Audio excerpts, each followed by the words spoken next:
जय हिंद दोस्तों, शुरू करते हैं आज के डिफेंस समाचारों को। बढ़ते पहले डिफेंस अपडेट की तरफ। दोस्तों, भारतीय वायुसेना के retired air marshal RKS Bhadauria ji ने कहा है कि एएमसी प्रोग्राम का डिटेल डिजाइन फेज पूरा हो चुका है और कैबिनेट कमेटी ऑन सिक्योरिटी इसे जल्द ही मंजूरी दे सकती है। साथ ही उन्होंने कहा कि ये कभी भी हो सकता है।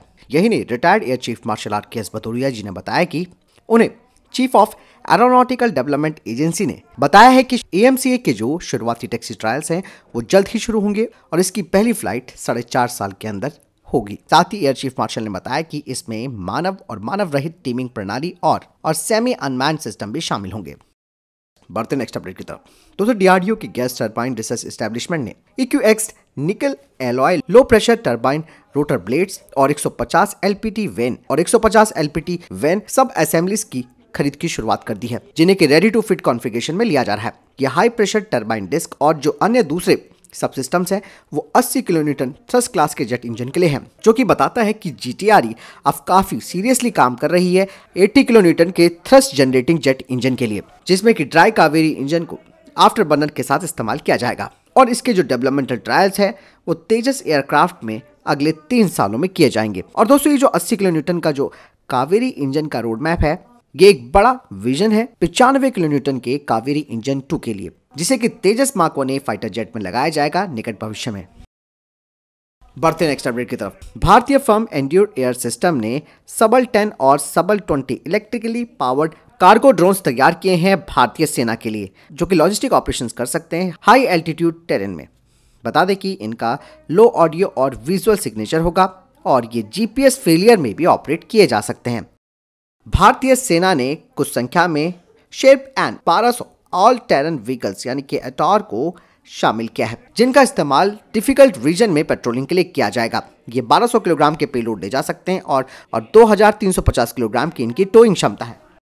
बढ़ते नेक्स्ट अपडेट की तरफ। अडानी ग्रुप अब भारतीय नौसेना के लिए anti ship missile short range यानी कि NASAMS-R का एक जहाज आधारित संस्करण विकसित कर रहा है। इस बारे में कंपनी की तरफ से जानकारी दी गई है। दोस्तों, मौजूदा NASAMS-R की जो रेंज है वो 55 किलोमीटर है। हालांकि जो नया जहाज आधारित संस्करण होगा वो एक ठोस बूस्टर के कारण अतिरिक्त पंच पैक प्रदान करेगा और इसका इनहांस प्रपल्जन सिस्टम मिसाइल की मारक क्षमता को महत्वपूर्ण रूप से बढ़ाएगा, जिससे ये अधिक दूरी पर युद्धपोतों और अन्य समुद्र आधारित जो लक्ष्य हैं उन्हें प्रभावी ढंग से इंगेज कर सकेगी। शिप बेस्ड यानी कि जहाज आधारित NASAMS-R का विकास भारत की समुद्री रक्षा स्थिति को मजबूत करने की दिशा में एक महत्वपूर्ण कदम है।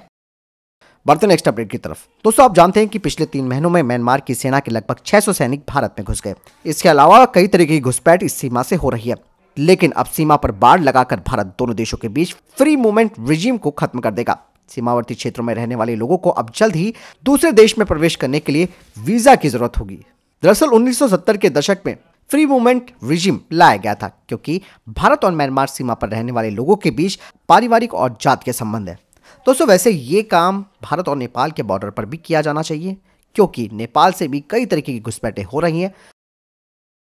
बढ़ते नेक्स्ट अपडेट की तरफ। आर्मी डिजाइन ब्यूरो ने अपने बहुउद्देशीय हेलीकॉप्टर का प्रदर्शन किया है। ये बहुमुखी ड्रोन भारतीय सेना के इन हाउस अनुसंधान और विकास के प्रयासों का एक प्रमाण है, जो कि विभिन्न तरीकों से युद्ध क्षेत्र में संचालन में क्रांति लाने का वादा करता है। उच्च ऊंचाई वाले इलाकों की चुनौतियों से ऊपर उठते हुए ये बहुउद्देशीय ऑक्टोकॉप्टर 25 किलोग्राम की प्रभावशाली पेलोड क्षमता का दावा करता है, जो इसे कि दूर दराज और जोखिम भरे क्षेत्रों में अग्रिम चौकियों पर आवश्यक आपूर्ति पहुंचाने के लिए आदर्श बनाता है।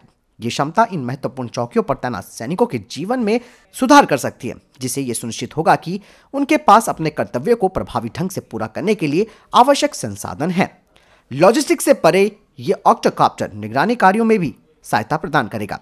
इसमें उन्नत कैमरे और सेंसर्स लगे हैं। इसके अलावा ये युद्ध के मैदान में एक दृश्य भी प्रदान कर सकता है, जिससे कमांडरों को महत्वपूर्ण खुफिया जानकारी इकट्ठा करने में मदद मिलेगी। इतना ही नहीं दोस्तों, ये जो मल्टीपर्पज ऑक्टोकॉप्टर है वो केवल टोही और लॉजिस्टिक्स के बारे में ही नहीं है, बल्कि ये एक पंच पैक प्रदान करता है, जो कि असॉल्ट राइफलों से फायरिंग करके और ग्रेनेड फेंकने के लिए भी एक प्लेटफॉर्म के रूप में काम करता है।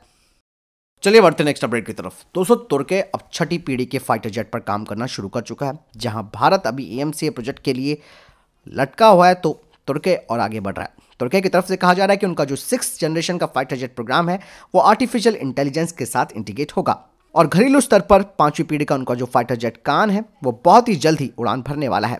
और पिछले साल ही तुर्की के इस 5वीं पीढ़ी के फाइटर जेट ने अपना टैक्सी परीक्षण सफलतापूर्वक पूरा किया है। तुर्की की तरफ से कहा गया है कि उनका लक्ष्य 2028 तक पहले ब्लॉक का बड़े पैमाने पर उत्पादन करना है, जो कि सुनिश्चित करता है कि कान प्रोजेक्ट घरेलू स्तर पर निर्मित इंजन से संचालित हो। दरअसल तुर्की अपनी एयरफोर्स की कमान से पुराने F-16 फाइटर जेट्स को हटाना चाहता है, जिन्हें कि 2030 के बाद चरणबद्ध तरीके से रिटायर कर दिया जाएगा।